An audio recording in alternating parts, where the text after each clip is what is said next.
누가복음 12장 13절에서 15절입니다. 무리 가운데서 어떤 사람이 예수께 말하였다. 선생님, 내 형제에게 명해서 유산을 나와 나누라고 해 주십시오.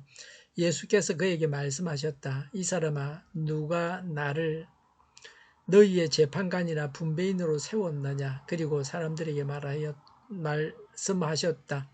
너희는 조심하여 온갖 탐욕을 멀리하여라. 재산이 차고 넘치더라도 사람의 생명은 거기에 달려있지 않다. 아멘.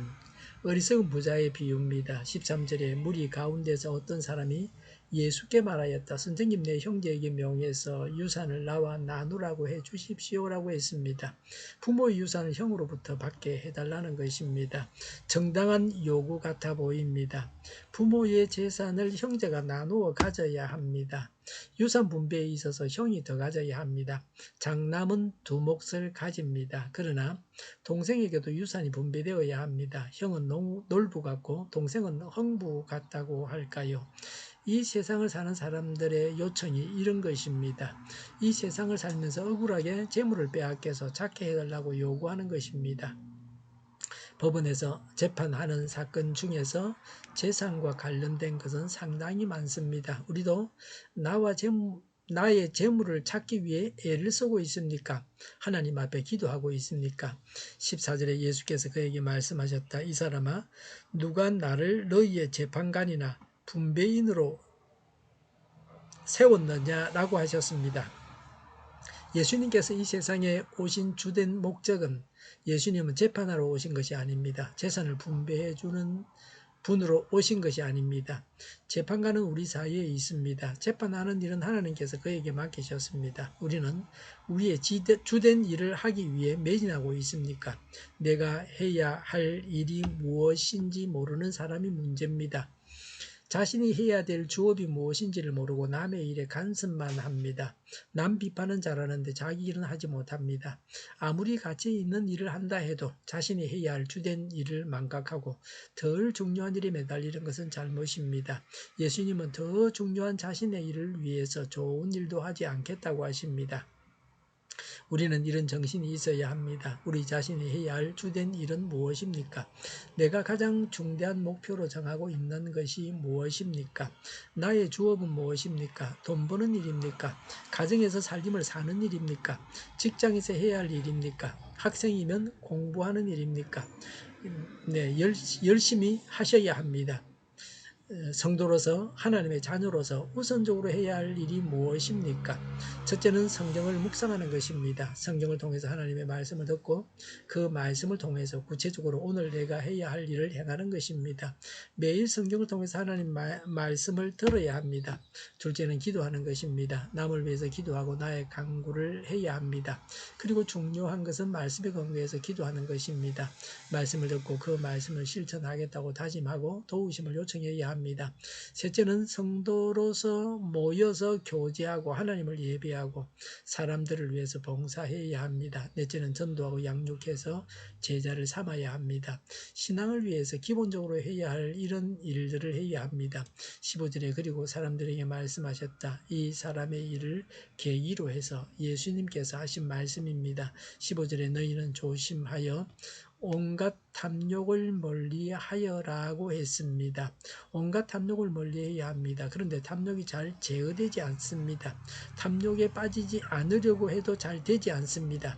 사람이 탐욕에 끌려갑니다. 그래서 예수님은 조심하라고 하셨습니다. 15절에 재산이 차고 넘치더라도 사람의 생명은 거기에 달려있지 않다고 하셨습니다. 사람의 생명이 재산에 달려있는 것이 아닙니다. 돈이 많다고 해서 안 죽는 것은 아닙니다. 그러니 부자가 되려고 발부둥 치지 말라는 것입니다. 세상 일에 있어서 앞장서지 못해서 안달하지 말아야 합니다. 예수님을 만났으면 재산을 되찾아서 부자가 되려고 하지 말아야 합니다. 우리가 돈을 주십사고 기도하고 있습니까? 그 기도 때문에 우리의 신앙이 시험 들지 않기 원합니다. 돈을 구하는 기도 할 수 있습니다. 그러나 기도대로 응답을 받지 못해도 시험이 되지 않아야 합니다. 예수님은 우리 모든 믿는 자들이 부자 되게 하시는 분은 아니십니다. 쥐를 가지고 씨름을 했습니다. 쥐 100마리에게 먹을 것을 넉넉하게 주었습니다. 쥐가 포만감을 가지도록 먹으면 하루에 한 마리가 100kcal 정도 먹습니다. 또 다른 쥐 100마리에게는 배가 고플 정도로 하루에 한 마리당 85kcal를 세 번으로 나누어서 줬습니다. 얼마 후에 암을 발생케 하는 화학 물질을 주사했습니다. 암 발생률이 실컷 먹은 쥐들은 64%, 조금 배가 고팠던 쥐들은 4%였습니다. 조사 결과에 의하면 실컷 먹은 쥐들은 병원균과 싸우는 T임파구가 과식으로 무력해졌기 때문이었습니다. 실컷 먹은 것이 생명을 위협했습니다. 마찬가지로 탐욕이 치명적으로 우리 영혼을 해칩니다. 조금 부족한 것이 좋습니다. 부족한 것을 감사해야 합니다. 예수님을 믿어서 천국 백성이 되어야 합니다. 영생 얻어야 합니다. 모든 사람은 예수님을 믿어서 구원받아야 합니다. 불신 가운데 영원히 고통당한다는 사실을 안다면 재산 분배에 급급하지 않을 것입니다. 재산을 찾는 문제에만 매달리지 않을 것입니다. 모든 사람에게 있어서 예수님을 믿고 구원받는 것이 가장 중요한 일입니다. 그리고 성경을 통해서 하나님의 음성을 듣고 하나님께서 지시하시는 일을 해야 합니다. 영혼 구원을 우리가 해야 될 가장 중요한 일로 여겨야 합니다. 그래서 전도하고 양육해야 합니다. 제자를 삼아야 합니다. 기도하겠습니다. 가장 중요한 일에 매진하게 하여 주시옵소서. 오늘보다는 내일이 더 낫게 하여 주시옵소서. 교회가 분열되지 않고 하나가 되게 하여 주시옵소서. 모든 언론이 제 역할을 다하게 하여 주시옵소서. 정의가 강물처럼 흘러가게 하여 주시옵소서. 하나님을 대적하는 법을 만들지 않게 하여 주시옵소서. 있어야 할 법을 폐기하지 않게 하여 주시옵소서. 코로나19가 물러가고 전 세계적으로 백신을 신속하게 대량 생산해서 충분히 공급하고 치료제가 나오고 갇힌세간이 끝나게 하여 주시옵소서. 수도권과 부산과 영도의 환자 폭증을 막아 주시옵소서. 우리 통일교회가 만구는 집 하게 하여 주시옵소서. 예수 이름으로 명하노니 모든 병만은 물러가고 몸의 모든 부분들은 온전하게 될지어다. 신유의 기적을 베푸셔서 지금도 저희의 질병을 고쳐 주시옵소서. 코로나로 진음하는 모든 자들을 고치시고 온전케 하여 주시옵소서.